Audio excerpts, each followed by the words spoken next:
Высшей школы филологических наук. Елена, здравствуйте, добрый вечер. А вот студенты приличные появились. Вот Эльза пришла. Добрый вечер. Добрый вечер. Добрый вечер. Рада вас Все лучшие люди нашего профсоюза.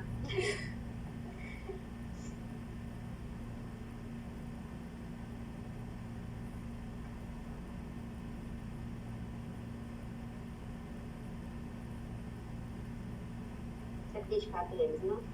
Приятно.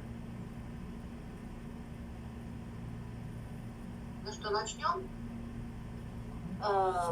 Наверное, учитывая то, что у нас еще вступление, да, Александра Викторовна, тогда, может быть, как раз действительно есть смысл начать, дадим другим коллегам возможность присоединиться к нам во время вступления, да, и тогда уже дальше. Yes, sir, we are not intentionally speaking Russian in order to be No problem. We're discussing some technical issues, but it's time for us to begin. We don't want to be exclusive. It's time for us to begin anyway. I'd like to greet my dear colleagues and friends, ex-students, present students, everybody, all the people I like and know very well. And I see it as a great privilege that I can present today's speaker, Dr. Yasser Hamis Rajabaman, Professor of English Literature at the College of Art of the Imam Abdul Rahman bin Faisal University. I hope I pronounced all the words correctly, yes, I do hope. Yeah. I have the pleasure of knowing Professor Mann personally because I met him at a conference in Germany in 2012, and I was deeply impressed by his talk on the impact of anchoring and misanchoring in creating a difference in meanings or different meanings. I still remember your talk, yes. And since then, our dear guest has carried out an impressive body of research. He has proved to be a very prolific scholar. He has authored so many books that I cannot even provide an exhaustive list of them, but I'll name a few of them, just for you to get the idea of the scope of knowledge, the degree of expertise, and the quality of research that our guest has carried out. Essays on modern poetry and criticism, Prometheus Revisited, The Firebring and the Rebirth of Creative Revolutionary Spirit, Duffy's Feminism and Dramatic Monologues, Black Voices, The Noble Savage Between Resistance and Assimilation, Translation Theories and Practice from Arabic Perspective, Culture and Folklore, Langston Hughes and Count Cullen, Modern Arabic Studies, Poetry, the Novel and Culture, The Evolution of Jazz and Blues as Cultural Kernels, to name just a few. And I'd like to mention that Yasser Ahmad is not only a passionate researcher, he's also a highly skilled translator, and he has had some of his works translated and published. He has had some of his works published in American journals. He's also an inspirational speaker and a devoted father of a huge family. So, assalamu alaikum wa rahmatullah, dear Professor Mann. And I'd like to make a very small introduction into the topic from the linguistic perspective. So today's event is very special for the School of Foreign Languages of the Higher School of Economics for a number of reasons. First and foremost, it introduces a unique research subject which remains largely invisible to mainstream linguistics, although it is highly relevant and a highly promising line of research. In the words of Winston Hugh Auden, a poet is, before anything else, a person who is passionately in love with language. The question here is, what kind of language African American poets can offer? Is it evocative of the rich oral traditions of their ancestors, or is it more in line with the current American trends, the context they live and work in? Do African American poets strive to preserve their identity and reflect their origins in their creations, or have they been linguistically dissolved in the melting pot of the American culture? In simpler terms, what is the proportion between the African and the American in their identity and creative works? And as you can see, it is highly relevant to linguistics. It should be noted that African American English, in its vernacular form, has been coming in and going out of linguistic focus since the 1960s, when the interest was sparkled by the so-called Black Pride movement. In his interview to Esquire in 1968, Claude Brown called African American English spoken soul. Consciously or unconsciously, he created a pun Because on the one hand, spoken soul can be interpreted as the human soul which manifests itself in speech, but on the other hand, soul is the name of a certain genre of music which emerged in the 1950s and is genetically linked to the black tradition in America. And soul as music is also highly inspiring as a devotee because African American English very often has been associated with a special lyrical and even musical quality. Once Brown said that the informal speech of many African Americans possesses a pronounced lyrical quality which is frequently incompatible to any music other than that ceaselessly and relentlessly driving rhythm that flows from poignantly spent lives. Another enthusiast of Black English, James Baldwin, once said that Black English is this passion, this skill, this incredible music. Now, all these observations, reflections, and praises concern mostly spoken African American English. And how relevant are they when it comes to poetry? There is no denying the fact that poetry itself possesses certain lyrical and musical properties. Does it mean that African American poetry is doubly musical? And another thing that makes today's event so significant is that we know dismally little about African American literature. We mostly associate African Americans with different subcultures and certain types of music like spirituals and jazz. And it comes as a great surprise to Russian audiences to know that the first poems by African American poets, who in those days were called Negro poets, appeared in the 18th century. The first printed poem came in 1760, and it was authored by Jupiter Hammond. So we are talking about a very long literary tradition which most regrettably escapes philological and linguistic rigors. And I do hope that today's presentation will help us to fill in a gaping hole in our knowledge base about literature in general, about the language in general, the African American tradition in general, and will inspire some young researchers to take up a new line of research, those who haven't still decided what they want to do in linguistics. So, Ahmed, yeah, I was Sahler. I tried my best. I cannot make it any better. And now I give the floor to our speaker, Professor Yasser Aman. Thank you very much, Alexandra. You've been great. You've discussed, many important things about African American literature. Today's talk is about selected African American poets from Harlem Renaissance to our present time. So we expect to have a talk about selected poets, to have a gem with different facets, and these facets are the selected poets that we are going to discuss today. The talk is based on my book, Modern African American Poets from Hughes to Parker. In this presentation, we're going to have a general idea about Langston Hughes, Countee Cullen, and how these two poets represent Harlem Renaissance, and these two poets represent two psychological types under which you can group almost the mainstream of African American people. Then we'll move to discuss those people who are, passed unheard, they are unnoticed, such as Roscoe C. Jamison. And we'll have another angle to see those poets who have multi-ethnic roots, such as I. And then we'll move to the Appalachian area to discuss those people who inhabit the counties starting from New York to Georgia, the colored people who have been suffering a lot there and they passed unnoticed. Then we will have a bird's eye view on what? On dual inheritance theory as a reading mechanism, discussing Yusuf Komunyaka's use of jazz and blues as culture kernels, and Audre Lorde, who represents the cultural parent and who has a formative impact on Afro-German poets such as May I. And we will conclude our talk today discussing Morgan Parker, a very young poet of the 21st century. And with Morgan Parker, now we've done through identity, we've done through struggle, but now we're talking about what? We're talking about redefining black womanhood, about empowerment of women, in general, and black women in particular. Let's start our journey. Ready?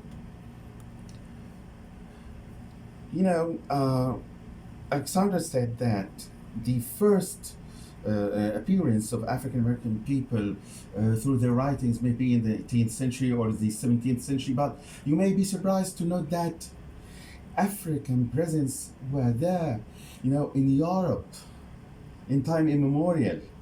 Even you can just trace the African presence to the Stone Age. As studies prove that African presence in Europe can be traced to the Stone Age, not only to the 15th century or 14th century, but what we have studied in books and what was written in books is that from the beginning of the 17th century, Africans were taken into slavery and were sold into slavery, and they started their journey of hard times, in Black America. But this is only what is written in history, and falsification of history needs a whole presentation to be discussed, but it's not our topic today, Let's take it for granted that, Africans were sold into slavery starting from 17th century, and they had hard times. What did they do to face their lot, their destiny concerning language? They started first to fight, to strike back, but they found out that it was not working because the master had the power. So they started to resort to their own black heritage, which they brought from the jungle. They started to have a special kind of communication using a jargon among themselves. They started to resort to Uncle Tom stories, Uncle Tomism, and they started to use the trickster stories in order to outmaneuver the master. So language plays an important role in their own way to survive. They used the language in order to, first of all, save their own lives, second, to fight back, third, to find a way to protest against hardships.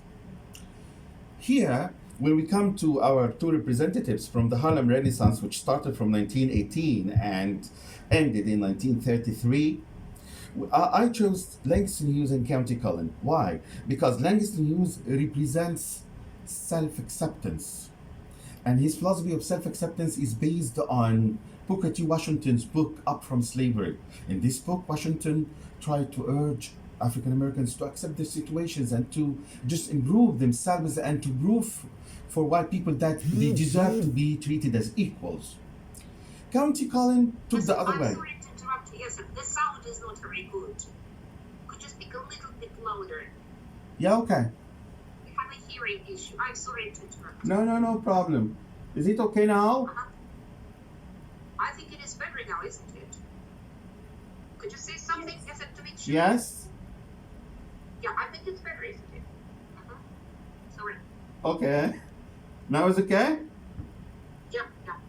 Okay, so County Cullen took the other way. He followed the philosophy of self-detraction. He hated his blackness. And he embraced the philosophy of W.E.B. Du Bois in his book, The Souls of Black Folks.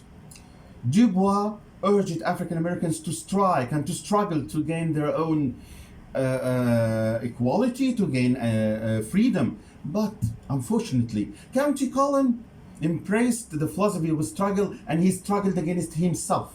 There was an internal struggle because he hated his own blackness. He wanted to be known as a poet, a universal poet. Of course, County Cullen and Langston Hughes resorted to African archetypes such as the black mother, the black dancer, the primitive man who came from Africa in order to express their atavism. But again, each one, represents his own philosophy. Hughes was the poet prophet of the African Americans, the one who defended the rights, the one who really cared for them. But County Cullen, through using Anglo-Saxon forms such as the sonnet and other traditional forms, wanted to pass from blackness to whiteness. We'll see together a bunch of poems by Hughes and Collin. Under Hughes, we can read poems such as Aunt Susie's Stories, The Negro Speaks of Rivers, Kid in the Park, The Weary Blues. All these poems are based on his philosophy of self-acceptance. He wanted to urge his people to develop themselves in order to say that we are here, we are equal. But County Cullen, in poems such as Heritage, Shout of Color, Incident, He Do I Marvel, expressed only his self-hatred. He hated his blackness. He wanted to pass from, this blackness into a white identity or a universal identity.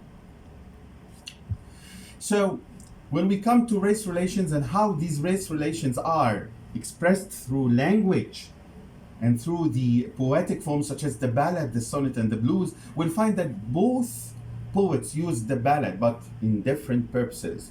Hughes used the ballad in order to magnify and stress the African heritage, while County Cullen used the ballad in order to criticize the black heritage. Hughes used the blues and folkloric music, which is, a trademark of any African American poet. But Cullen used the sonnet and traditional verse forms in order to prove that he is a poet, a universal poet. Please have a look at this poem, The Weary Blues. Try to, just in a minute, to read the lines.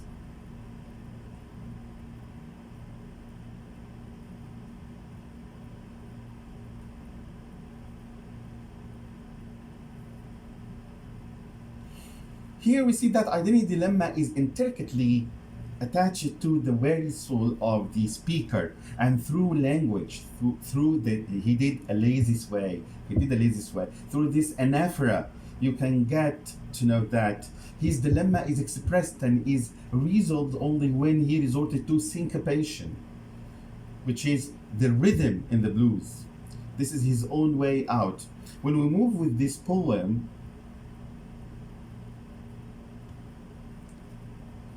we come to the concluding lines, and we stop at this line: it's going to quit my frowning and put my troubles on the shelf.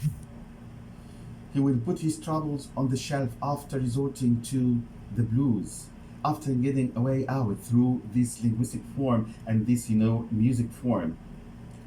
If we come to County Cullen and his Do I Marvel, which is a very interesting sonnet, but this sonnet unfortunately expresses his hatred to black identity. In the octave, as we see, he expresses his own existential readings and how he saw that his God is away, angry with mankind. His God who creates the mole, this black insect, this blind black insect, which reminds us of Kafka's Metamorphosis, has destined him to be a black poet. And when we move to the sistet and the concluding lines, the final couplet, yet do I marvel at this curious thing, to make a poet black and bid him sing. We can stop, at this point discussing the language used and how this language expressed his own hatred to his own blackness. How come that you, God, created me black and wanted me to sing and express myself? Here you find the concept of grace is used. This concept of grace was used by Robert Browning in his poem Caliban upon Sisyphus. Why God endows some people, and confounds others? Why God endows white people with everything and confounds black people? County Cullen expressed his hatred to his blackness, in every possible way. So, if you put the Weary Blues in contrast to Do I Marvel, you can discover that the Weary Blues shows you a sense of belonging, while Do I Marvel is, a real detachment of any African heritage. He followed Anglo-Saxon forms of writing. He imitated Keats, Shelley, and Byron in the hope that he might have passed into whiteness. but this didn't happen. So, what shall they do? Now we reach the stage of protest. County Cullen and Langston Hughes represented, ways of protest, but those ways are not similar. Langston Hughes is considered the black poet prophet.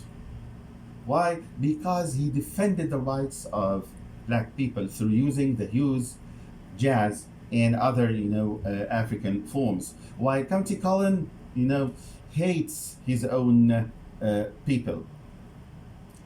When we look at the famous essay written by Langston Hughes titled The Negro Artist and the Racial Mountain, we find him criticizing those African American poets, including Cullen, of course, who are ashamed of their color. I quote, "So I am ashamed for the black poet who says, 'I want to be a poet, not a Negro poet,' as though his own racial world were not as interesting as any other world." So criticism was directed against Cullen and his like. Why? Because they wanted to be recognized as poets, not as black poets. When we look at these poems, representative of Cullen and Hughes, Karinji Amarinji or Do or Die, which expresses a dejected philosopher's stance among his oppressors, and Gandhi Fasting, which revolves around a militant, inspiring rebel. In both poems, both poets used Gandhi as a symbol, but in Cullen's poem, Gandhi is negative. He does not express the problems of his race. But in Hughes's poem, Gandhi is very positive. Why? Because Gandhi's fasting, which seems as a passive action, makes all the world sympathize with him.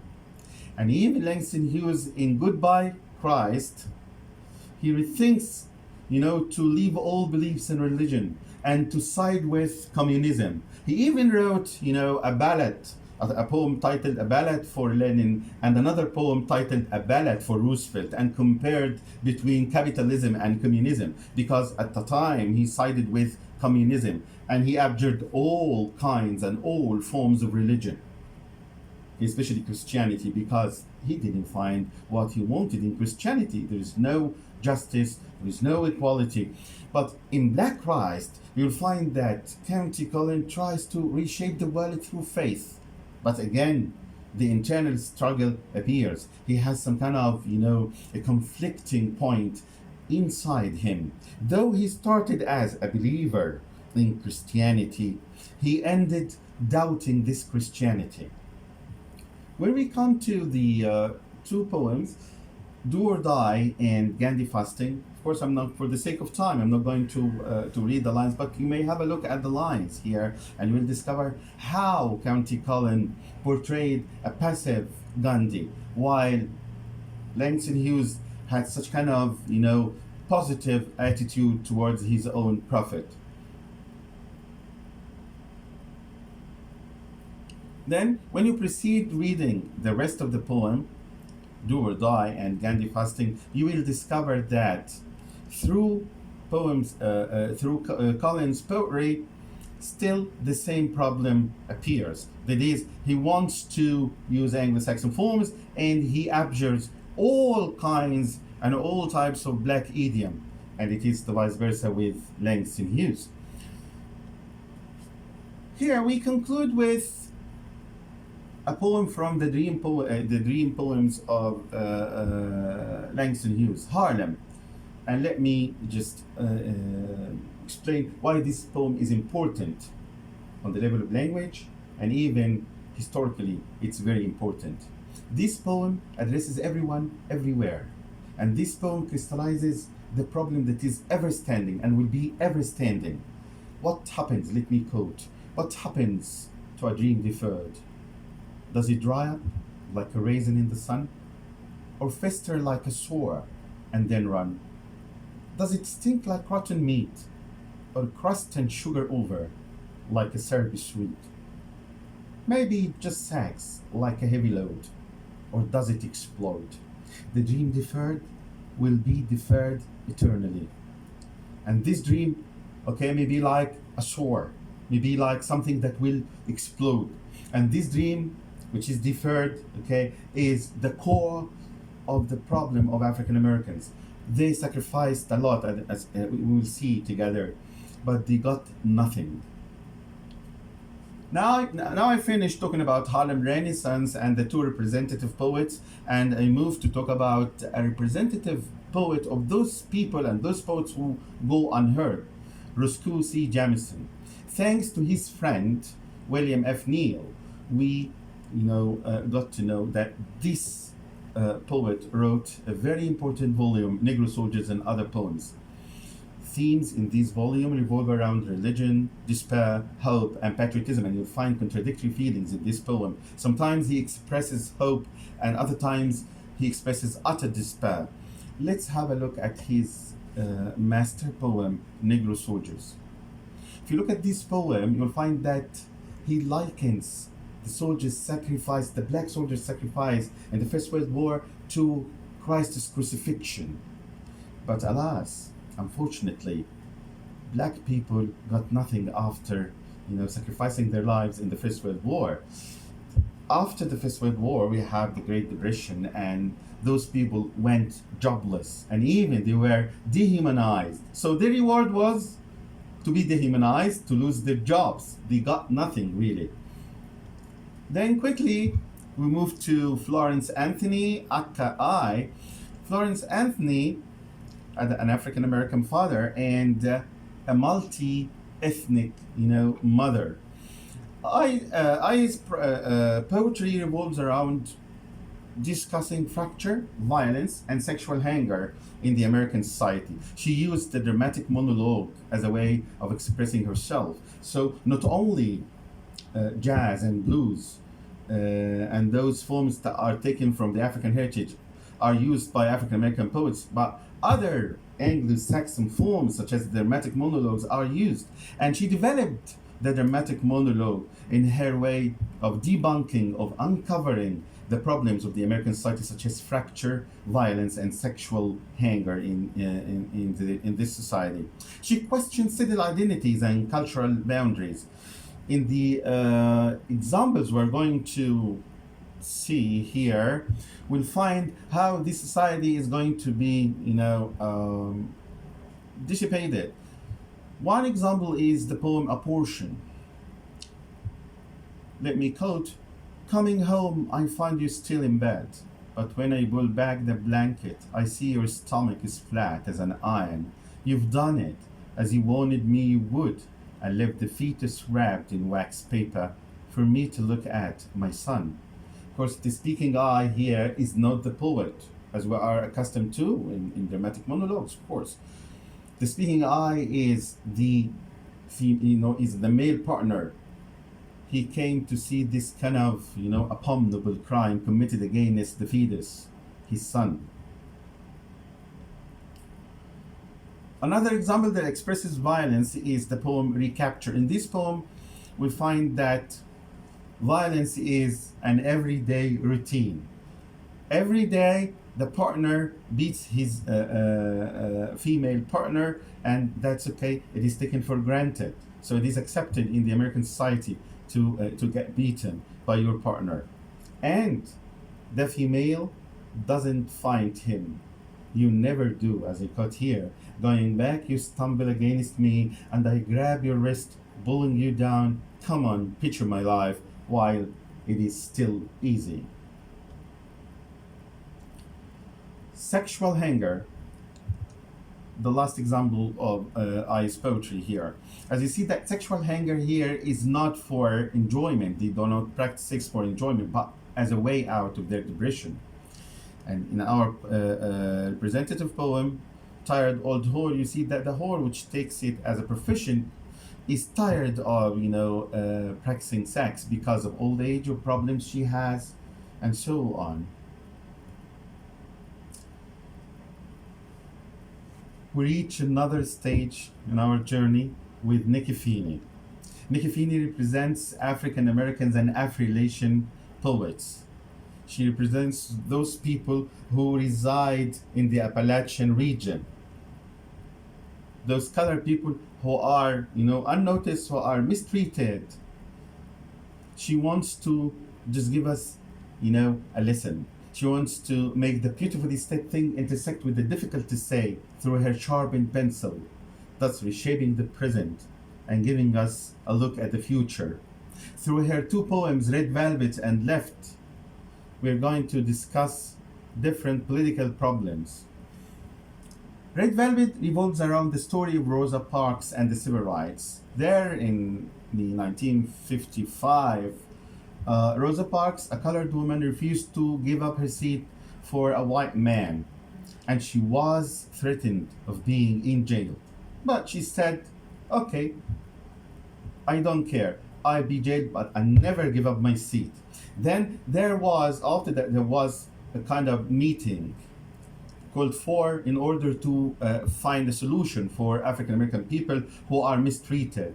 And then they boycotted all means of transport. And after that, a law was issued saying that segregation is unconstitutional. So Rosa Parks was considered an icon of civil rights. Here in this excerpt, Nikki Feeney tries to give us an idea about the environment, the surroundings where Rosa Parks was brought up. I quote, she'd grown up in a place where only white people had power, where only white people passed good jobs on to other white people, where only white people were considered human by other white people, where only the children of white people had new books on the first day of school, where only white people could drive to the store at midnight for milk without having to watch the rear view. So from this excerpt, we get to know that white people controlled everything. Then we move to Left, the other poem that we're going to discuss together. This poem revolves around Hurricane Katrina and California wildfires, especially those fires that occurred in San Diego. Here, Nikki Feeney debunks the corrupt American policy and the double dealing. When Hurricane Katrina occurred, many people, were crying to be saved. One of them here is a colored woman who holds a sign saying, please save us, please. But the please here, lacks an E because the woman is not educated. So here, Nikki Feeney criticizes the educational system that left behind those colored people uncared for. Let's see in the second slide. Do you know simply by looking at her that it has been left off because she cannot spell and therefore is not worth saving? She's talking about the woman who was going to and fro on her roof in order to be noticed by the helicopters, but they didn't notice her only because she wrote please without an E. Now I quote, what else would you call it, Mr. Every Child Left Behind? Anyone you know ever left off or put on an E by mistake, potato or potato?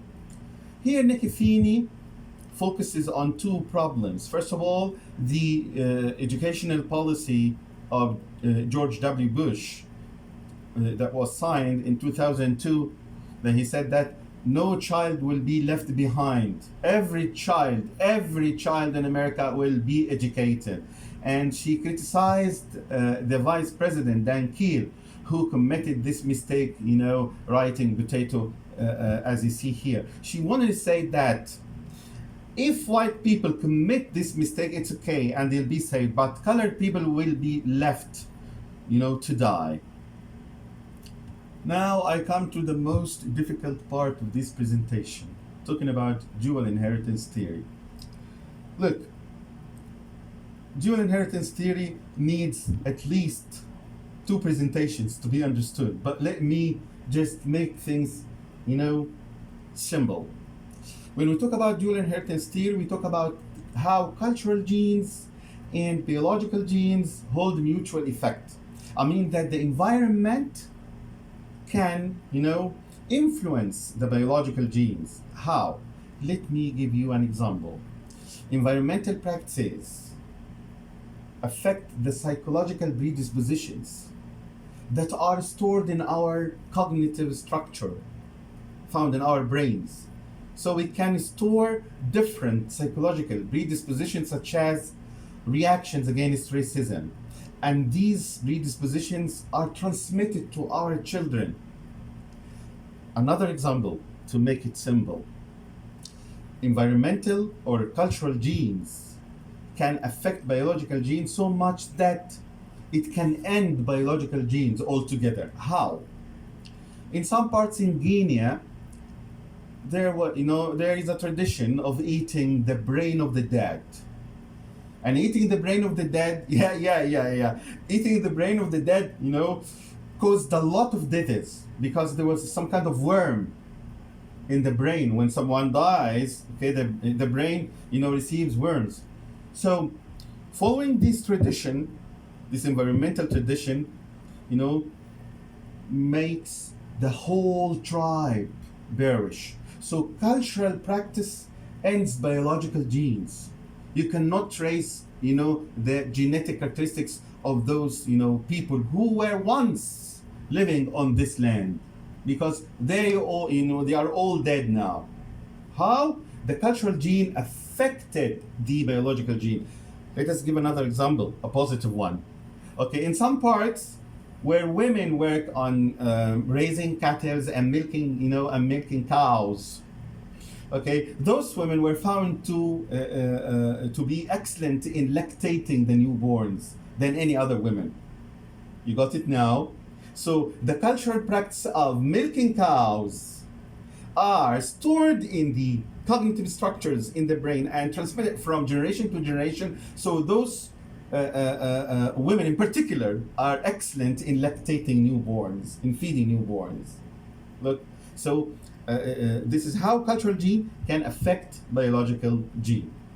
And as we see here, whereas culture is transmitted by way of sensory perception, DNA is transmitted by means of copulation.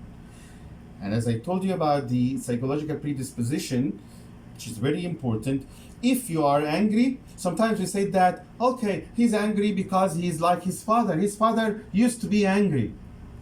This is an example of psychological predispositions stored in the cognitive structure and transmitted to the offspring. So take as an example the heritage, the African heritage: jazz, blues, rhythm, minstrels, spirituals, gospels. All these things are stored in the cognitive structure in the brain and are transmitted to the generations. As I told you, it needs a whole presentation to be explained and to be grasped. In DIT, or dual inheritance theory, the evolution and maintenance of culture is described by 5 major mechanisms: natural selection, random variation, cultural drift, guided variation, base transmission, sometimes content-based or direct-based, context-based, model-based base, prestige, skill, success, similarity, frequency-dependent base, conformity base, or rarity base. So transmission are governed by these, elements: transmission of cultural elements and of practices, and so on. Have a look at this slide and think of what is happening here. We have the phenotype, and through evolutionary forces, this phenotype shows variation, and it is the same when we talk about the genotype.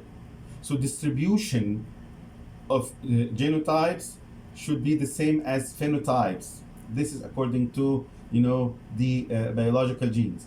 But here, because there are evolutionary forces, you will find some variation. So the cultural genes affect the biological gene. We have 3 bases that we depend upon when we say that genetic and cultural evolution interact and impact one another.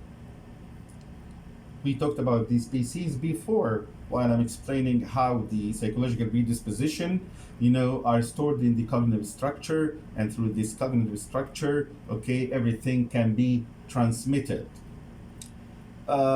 This can be used in explaining the behavior or the human behavior of some tribes or some people. We come to Yusuf Komunyakaa and his volume Capacity. Through dual inheritance theory that is used as a reading mechanism, capacity is divided into 4 groups. Those groups show how jazz and blues are used as cultural kernels and how they are used to be, you know, transmission channels of cultural heritage. I have 4 examples representing the 4 groups here. The first group, African American background, which shows signs of cultural evolution. We have a poem titled False Leads, and in this poem we can trace the history of the African narratives that came from the jungle, and how, you know, these narratives help African Americans to outmaneuver the master, as I explained earlier.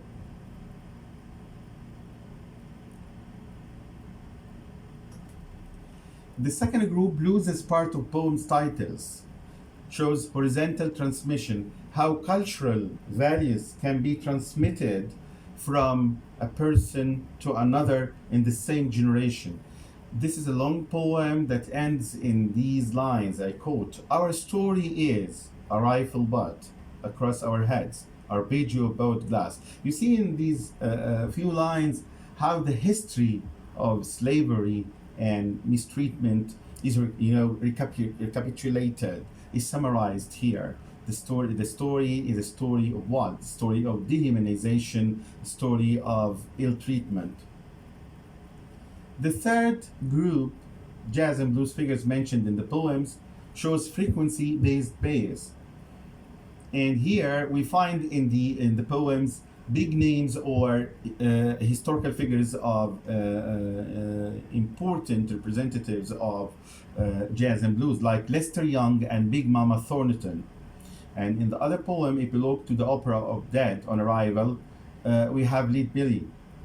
So Komunyakaa used these names in order to transmit through them how jazz and blues are important for generations to come. The last group is jazz and blues figures as titles of the poems, model-based bias. Here in the title we have Bob Kaufman, and Komunyakaa writes a poem in the form of a letter to Bob Kaufman. I quote, "You don't know me, but your flesh and blood language lingers in my head like treason and raw honey. I read Golden Sardine and dance the Kalinda to come to myself." So here we see how the African American figure is used as a transmission channel through which you can transmit cultural values.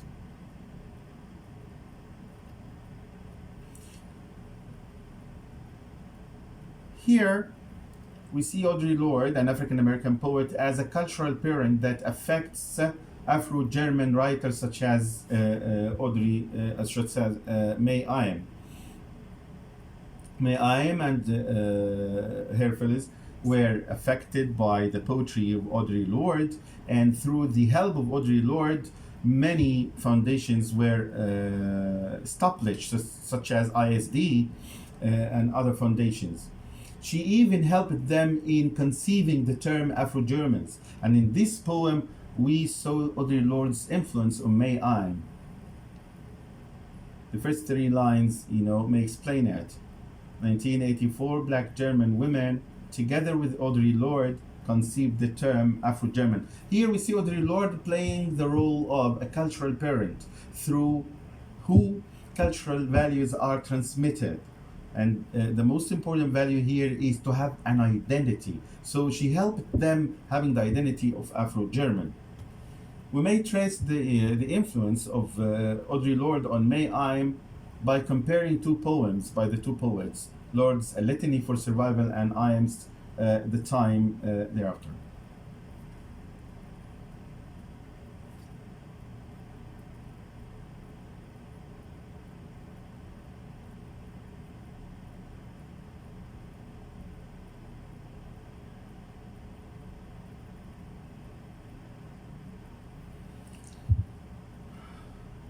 we come to the concluding point, that is Morgan Barker. Morgan Barker was influenced by Hughes and Senghor and other black figures, and this shows in her poetry. Barker used Beyoncé, the black icon, in order to express her desire for black women to be empowered and to achieve their own identity.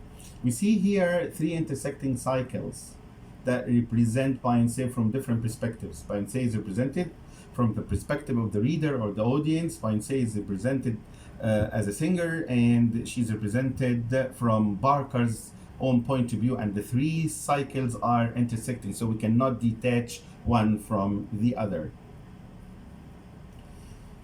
Why Beyoncé was chosen by Morgan Barker? Because Beyoncé shows feminist trends in her songs. In a very famous song titled Flawless, Beyoncé used part of Chimamanda Adichie's essay, "We Should All Be Feminists."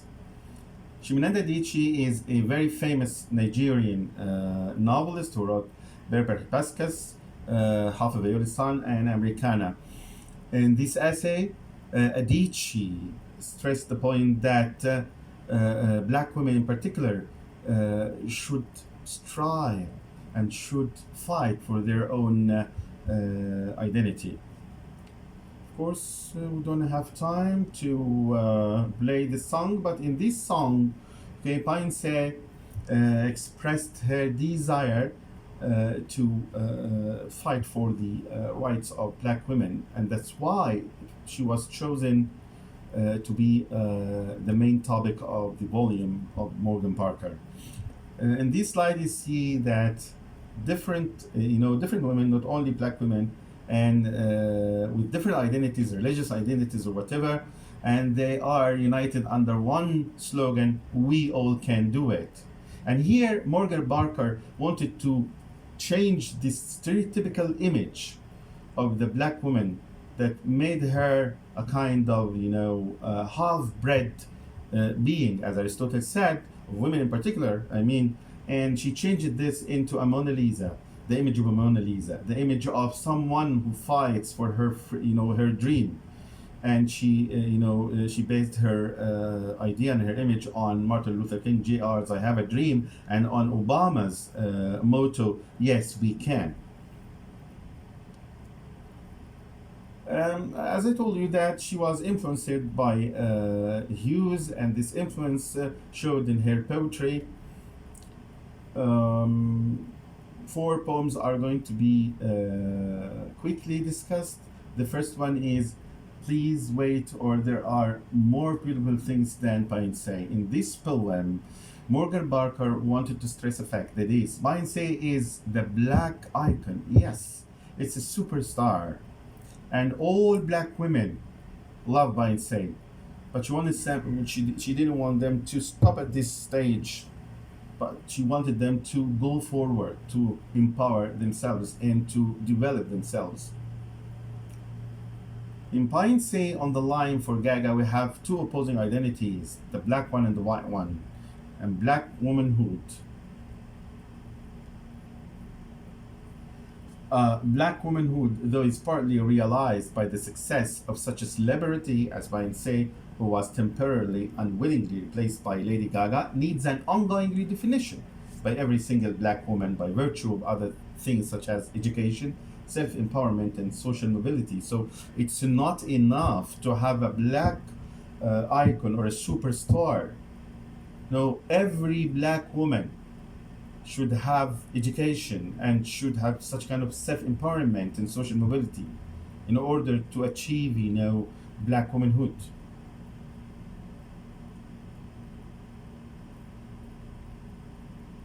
Then this is the musical references in Beyoncé on the line for Gaga.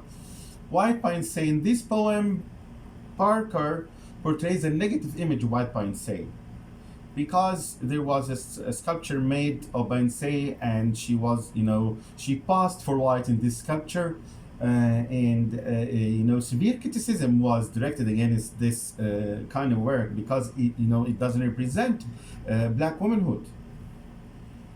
Pine says sorry for what she won't feel. In this poem, Parker crystallizes a desire for an expectation of what is realized as perpetual retrieval. Okay, we have two opposing images: spiritual disability and full control. Black women can overcome all crippling thoughts of subordination and objectification that have long been inculcated in the deep reaches of their souls. Further research. More research should be done on identity studies, not only African identities, but other hyphenated identities. Not only African American, Chinese American, Jewish American, okay, Caribbean, British Caribbean, whatever. So we need a lot of identity studies to be, carried out, and comparisons should be, held between different hyphenated identities. Interdisciplinary studies such as dual inheritance theory. This theory should be applied synchronically and diachronically in different writers of African identities or hyphenated identities. Diaspora studies, African diaspora versus other diasporas, and DIT and literary diasporas on Russian, Arabic, African, etc. Redefining of diaspora. And I have an example here. I came across this book a few weeks ago, Redefining Russian Literary Diaspora, 1920 to 2020. So such kind of studies, are welcome. We need to do more studies on hyphenated identities, more interdisciplinary studies, in order to discover the similarities and differences between different identities, and we need to assess the diaspora, comparing different diasporas.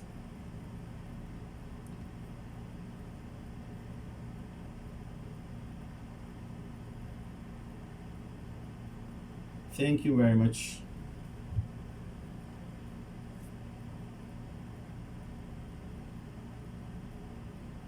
Oh, I'm switching on to the sound now. Thank you very much, Yasser. Shukran jazilan lak. Is عفوا. it recognizable? I think we are all inspired and we have questions because the theories that you described are highly controversial. I find tinges of racism, the dual inheritance theory that you told us about, because it shows that however enculturated you are, still the genes that you carry from your predecessors largely influence your predisposition, psychological, intellectual and others. Doesn't it sound a little bit racist to you? And a little bit, obsolete, politically incorrect? As told you, dual inheritance theory needs a whole presentation in order to be fully grasped.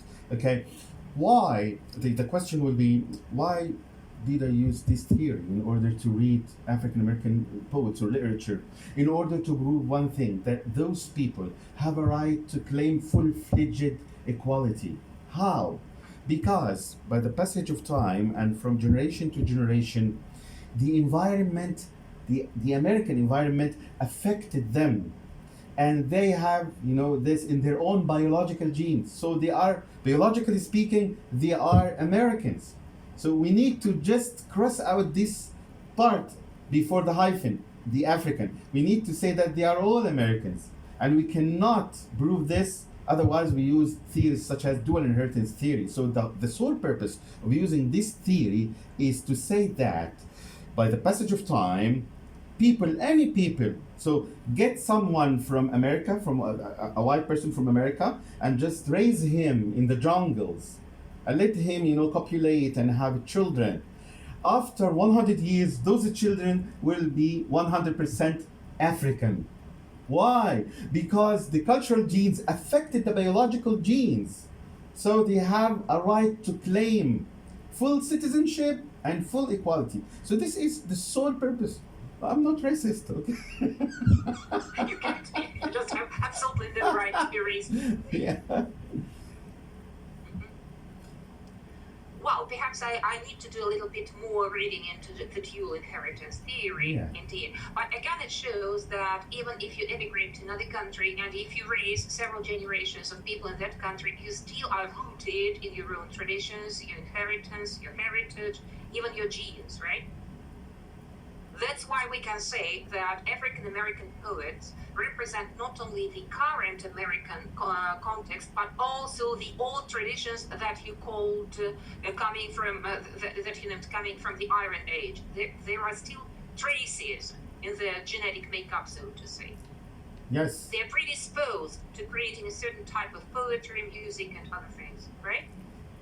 Yes, but why do they resort to such kind of music, such kinds of, especially let's say tinctured music, you call African heritage? Because simply enough, they haven't attained their own equality or identity. They haven't attained freedom. Okay, just tell them that you are going to be treated as Americans, as full-fledged Americans. Okay, they will by the passage of time they will leave, such kind of forms, and this is not a treason. Don't say that. Okay, now they are they betray their own heritage, because the current generations, the 21st generation, okay, lives in America and doesn't know anything about Africa. Though there are calls to return back to Africa, in those days, there are calls to return back to Africa. But those who returned to Africa felt estranged. Langston Hughes made his journey back to Africa, and he wrote in his memoirs that I felt estranged. May I am the Afro-German person, okay, went to visit her father there in Guinea, and she felt strange. She was treated as a white woman, though she's colored. Yeah. So if just they, give them the rights as full, fledged citizens, and they will feel as Americans. Well, they sacrificed everything, even in the First World War. They sacrificed their lives, and they were promised to be given freedom, equality, and equal opportunities. But it was a chimera. A dream that was deferred. Look.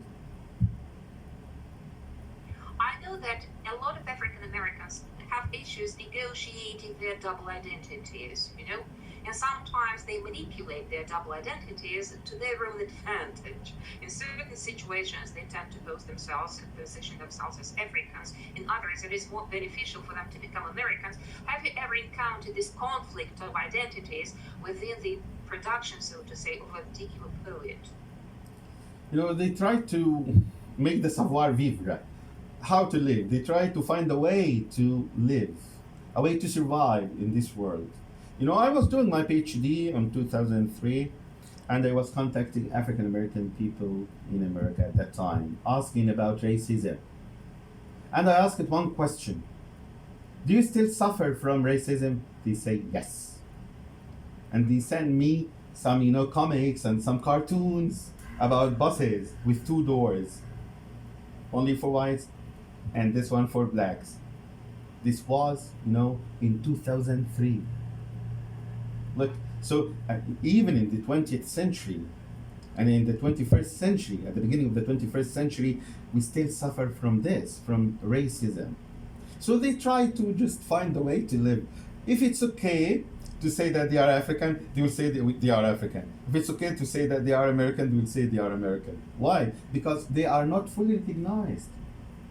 It's, the dilemma of all hyphenated people. Look at the Chinese American.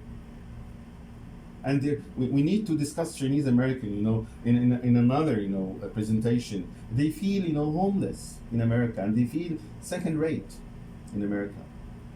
Look at Jewish Americans. So all hyphenated people, yeah.